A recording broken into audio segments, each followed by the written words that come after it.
Ladies and gentlemen, welcome to this week's WWE Reddit video. This is, of course, the series where you can submit your photos, videos, memes, questions, or anything related to the world of professional wrestling over on the Santi's Videos Reddit page. So if you'd like to be featured in next week's WWE Reddit video, make sure that you check out the Reddit page. I'll make it super easy for you and put a link in the description. And as always, don't forget to subscribe to this channel, ring the bell for notifications. If you're a wrestling fan, I am incredibly confident that you are going to fall in love with this YouTube channel because we always upload daily wrestling content. All right, that's enough. Let's see what you guys submitted this week. Bro is retiring everyone. That is certainly the vibe that WWE is putting out there, that Gunther is this type of grim reaper of the previous generation of WWE megastars. And it's not a crazy plan. I think it makes sense. I mean, this is a guy that's already retired Goldberg and John Cena, so it's not crazy to think that he could retire the likes of Brock Lesnar, CM Punk, Rey Mysterio, AJ Styles, Sheamus. What I will argue, even though I do believe that Gunther should be pushed to the moon after doing what is seriously the impossible, making John Cena give up, I think that Gunther should be getting that Brock Lesnar post beating the streak type of push where he becomes the strongest, scariest, most demonic, evil entity in the WWE.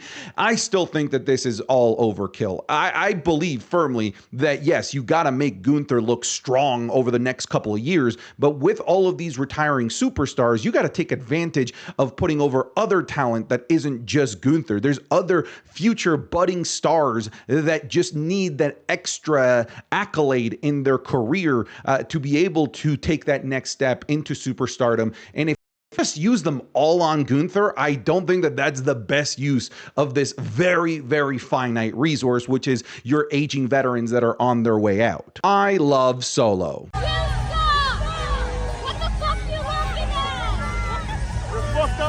Damn. Yeah, there's no recovering from that. At that point, that fan needs to just go home, rethink their life decisions, and recognize that they got absolutely lambasted by Solo of all people.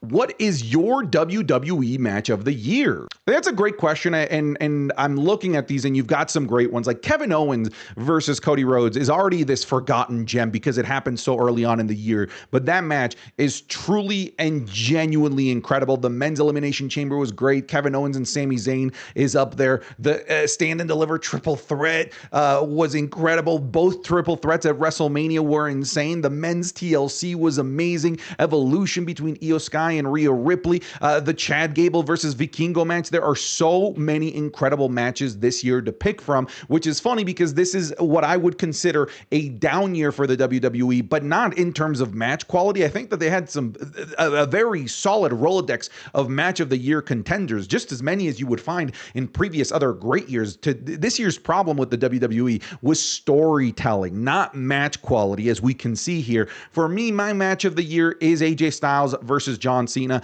I've talked about it at length, but for me, it's a match that is a perfect love letter to professional wrestling. One of the things that I've said is that the longer that you've been a wrestling fan, the more that match was catered for you specifically. Because sure, you can enjoy the match if you've been watching wrestling for 2 years, but you can enjoy that match even more and appreciate the match and the talent and the history of both AJ Styles and John Cena even more if you've been watching for 5, 10, 15, 20 years. The longer that you've been watching wrestling, the more that match was catered for you specifically. And I think that is something special. That match is a true, genuine work of art. To me, it is the essence of what professional wrestling means to me as a fan. It looks like WWE is putting Javon on the main roster soon, and I personally think it's too early. Well, it depends on what you mean by it's too early. It's certainly not too early in the sense that he's not ready for the main roster. I don't think anyone would argue he's not ready. I think that people just want to see a Javon Evans that is even more ready. A Javon Evans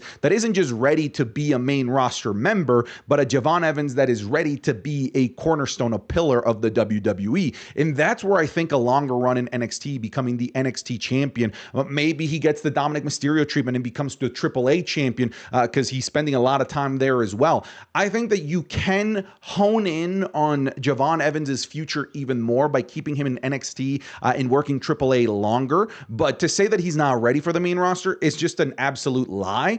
I just think that he can be more ready to be a megastar on the main roster if they keep him down in NXT and working AAA a little bit longer and he learns how to carry an entire brand. Does this mean what I think it does? Okay, yes. Okay, so I've already seen this. I'll explain it. So that is Zilla Fatu, a member of the Bloodline. who was attacked by current active WWE superstar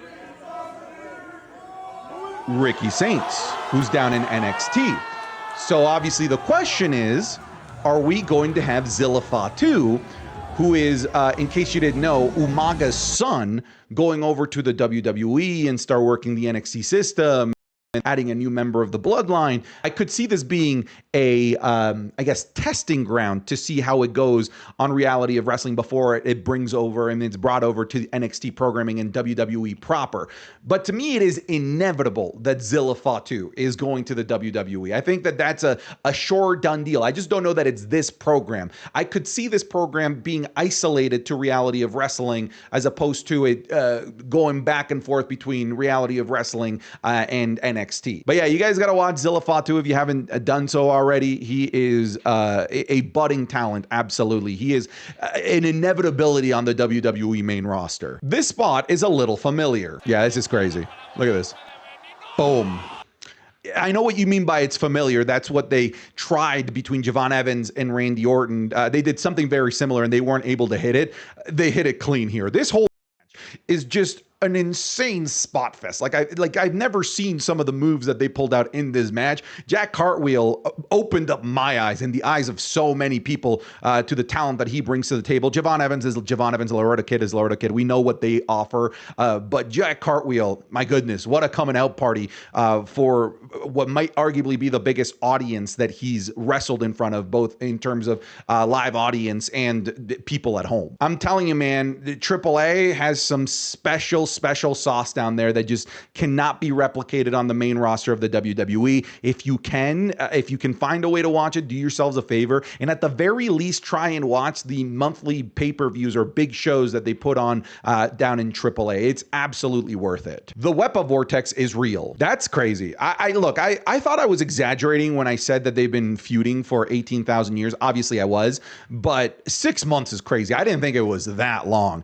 This feud has been overcooked, overbaked, and it was fine. It wasn't even that good of a feud when it first started. It was interesting, it was different, and I was down to let it play out. I was okay with it going 3 matches to a last man standing match, but now we're 6 months in, and now they're going into their 5th match, and this is just entirely just way too long. Nobody wants to see this feud go on for this long. Nobody wants to see any feud, no matter how good the feud is, go this long. Damian Priest should be doing different things. Aleister Black should be doing different things. And you know what's annoying? They teased Aleister Black going after the WWE Championship. That materialized into nothing. It's just, it's agonizing. It is pulling teeth to get through this feud. But hopefully, whatever their match ends up being at the start of the year, hopefully that is their last match and they never cross paths ever again. WWE superstar visits Make-A-Wish kid in the hospital. That's first of all, I have nothing but just a sportsman's respect for Jake Paul for getting into the ring with a guy that was 40 pounds heavier than him, that is one of the deadliest heavyweight boxers on the planet. I think it's impressive that Jake Paul lasted as long as he did, even if he was running around and going into one knee anytime that he got an opportunity. But this guy still gets to say that he went 6 rounds with Anthony freaking Joshua. But do yourselves a favor, it's a little bit gruesome, but look up the photo of his jaw, not the x-ray, the photo that Logan takes from a shot from inside his mouth. It is crazy what Anthony Joshua did to this guy's jawline. This is actually wild looking at prices now. Yeah, so these are the prices of one of my favorite WrestleManias of all time at Safeco Field in Seattle, WrestleMania 19. And I'm looking at those premium floor seats being $400. The worst seats in the house, you can get in at $15. I mean, nowadays at a wrestling show, $15 doesn't even get you a freaking hot dog. Obviously, inflation. I understand how that works, but it is still cool to see this visual representation of where we are versus where we are now, where these premium seats for WrestleMania go for $50,000 for a single night, which is just absolutely bananas.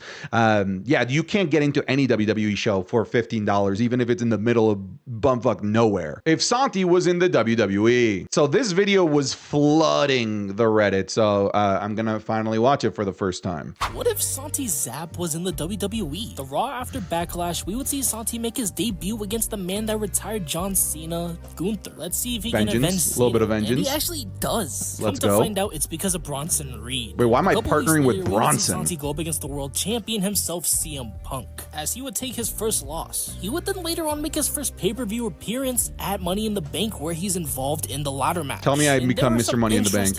Senor Money in the Bank. But in a very shocking turn of events, we would see Santi win the Money in the Bank briefcase. And as the Money in the Bank winner, he would go up against Seth Rollins and CM Punk the next week, as he loses and doesn't cash in. So for the next couple of weeks, he would at least I didn't fail a cash in the mix of this main event scene with the likes of Gunther, Jey Uso, and even Austin Theory. But we're also on the road to SummerSlam, as we would see something interesting on Santi Zap's channel. In the background of one of his videos, we would see the Money in the Bank briefcase on top of, well, another briefcase. Because Santi's not even booked for SummerSlam, so why would he have this in the background? It's because he would cash in, as he would become the new WWE World Heavyweight Champion. And to honor John Cena, he would have an open challenge for the World Heavyweight Championship. That is what I would do. In which Bronson Reed would answer, and Santi would retain. A couple weeks later, and Bronson Reed would answer once again, as Santi wins. And because WWE wants to put him over so bad, Bronson Reed gets another opportunity. They literally just handed him they gave him 3 chances? What could Santi do? Come on. And I guess he gets written off because he wouldn't show up for literally the rest of the year. But how would you book Santi? I mean, I don't know that I have any words for that. That scene of me recording a YouTube video. How did you do this? That's crazy. This is a future Hall of Famer right here. Yeah, duh. Io Sky is obviously a future WWE Hall of Famer, but I want to take this opportunity to open your eyes to something. I don't think I've seen enough people talk about this. We are going to have a freaking waterfall, a dam break of women in the Hall of Fame, because we have very few female WWE Hall of Famers, one as it is, and very few from that like Attitude Era, Golden Era, even Ruthless Aggression era that really have the accolades and the career to be a WWE Hall of Famer. Like, the names are really few and far between. But we're going to get to the 2030s and the 2040s, where we're now going to have a giant mountain of Hall of Fame worthy women, where now we're going to have to be looking at Hall of Fame classes having maybe 2-3 women at a time, and Hall of Fame classes just having to get bigger, because Hall of Fame caliber women are going to multiply by like a factor of 50 compared to just like, oh, who can we grab from the Ruthless Aggression era? I guess Stacy Keibler, sure, because now you have an entire division, an entire subset of WWE is dedicated to women's professional wrestling, and it often steals the show, and it will come to a point where there's going to be a logjam at the WWE Hall of Fame decision, whatever, boardroom, where they're going to have to start including multiple women per Hall of Fame class. Bit too early, but he's getting there. MJF believes that there's an argument to be made that he's the most famous pro wrestler in history to have never been signed by WWE. I saw a lot of people debating this. I think he's just straight up right, because unlike a lot of the wrestlers that are big wrestlers that have never stepped foot into the WWE, for example, like a Great Muta in Japan, and there's a lot of these big names in Japan, like Tanahashi. There's some names in AEW as well. The Young Bucks, Kenny Omega never had a proper WWE run. MJF is doing the Hollywood and the mainstream thing at a much lower level than like The Rock or Cena or many of the names that are doing it in WWE, but he has gotten some decently large Hollywood roles, like the son of Happy Gilmore and Happy Gilmore 2. So he's like working both sides of the aisle, professional wrestling and mainstream media at the same time. So he actually does have a really strong case. He's certainly not the most legendary wrestler to never step foot into WWE, but if we're looking at like the most famous, famous wrestler, he might have a case here. Unseen footage of Hulk Hogan.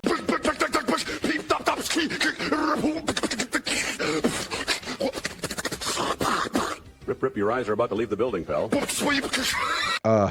I have no idea what I just saw. We're moving on. Julia left her aura behind at NXT. That is just a bold-faced lie. Julia's aura is still there. People still want to see Julia. When she makes her entrance, it's still like bone-chilling. I still think it gives me those same goosebumps that I got in NXT. What was left behind in NXT is WWE's care of Julia, but her aura With all of these losses, even with getting rolled up by Chelsea Green, it is still somehow there, if you ask me, which I think is a display of how special of a talent she can be if she's given the opportunity. Explain this fight in WWE terms. Oh, I think I have a good one. I think it was like 2017 Goldberg versus Kevin Owens, where Kevin Owens would run around the ring and slip in and out and prevent the match from fully getting started so that he wouldn't, take a spear from Goldberg. And then eventually the match actually starts. And the second it starts, he hits a spear on Kevin Owens and the match is instantly over. I think that's about as good of a representation of the Anthony Joshua fight and Jake Paul bout. Ain't no way. Crisp air from John Cena's last match at WWE Saturday Night's main event, $1,700.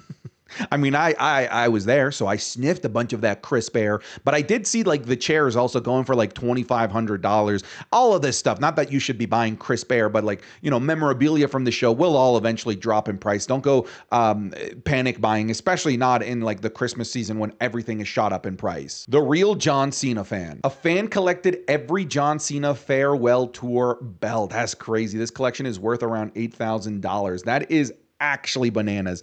I would have thought it's worth more. I mean, each belt is like $800 and something. That's insane. Unless he maybe like bought some secondhand for a cheaper price. But yeah, that is dedication to the bit. That is dedication to the fandom. I bought the one from Washington, and that's it. And that was really expensive. Red Dead Redemption 2's Arthur Morgan disagrees with Santi. I know some of you disagree, but John Cena's last match was one of the most poetic things I've ever seen in WWE. Time waits for no one, but he controlled his goodbye. Listen, all right. Listen here, Arthur Morgan. I'm not going to take the opinion of somebody that thought that Dutch had a plan this entire time. How did you not see that Dutch was clearly going to double cross you? Anyone with a functioning brain could have seen it coming. And I don't even want to hear it. He had tuberculosis, Santi. I don't want to hear it. He should have known that Dutch never had a plan, that Tahiti was just a bogus plan, even before he got tuberculosis.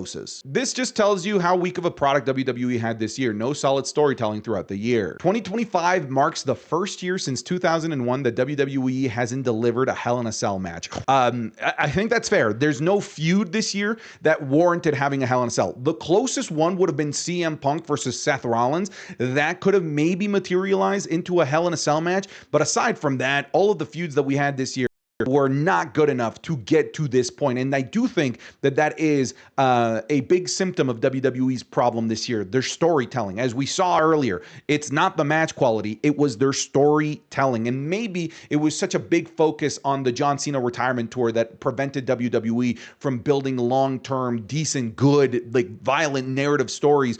Maybe it's the major injuries that happened to the likes of Seth Rollins, to Liv Morgan, to Kevin Owens that prevented long-term good narrative to really be fully fledged out this year. Cooper DeJean does the Cena 5-knuckle shuffle. I don't love the Eagles, cry Eagles cry, but hey, I gotta give some respect for that. That's awesome. What is your answer? What is WWE word of the year? Vacque, Kyrie, yeet, or yeah? It's, you can hate it all you want, but it's yeet. Yeet took over WWE and its lexicon for the entirety of 2025, which is crazy because that's a word from like 2014 or something like that. But yeah, for WWE, it was yeet. CM Mateo has arrived. Yeah, that's enough internet for me today. We're done. All right, folks, thank you so very much for watching today's video. I'll see you guys in the next one. If you happen to be watching this on Christmas Eve when I upload it, Merry Christmas. If you don't celebrate Christmas, we'll have a happy regular day as well. But that's it. Goodbye. Take care. Get out of here.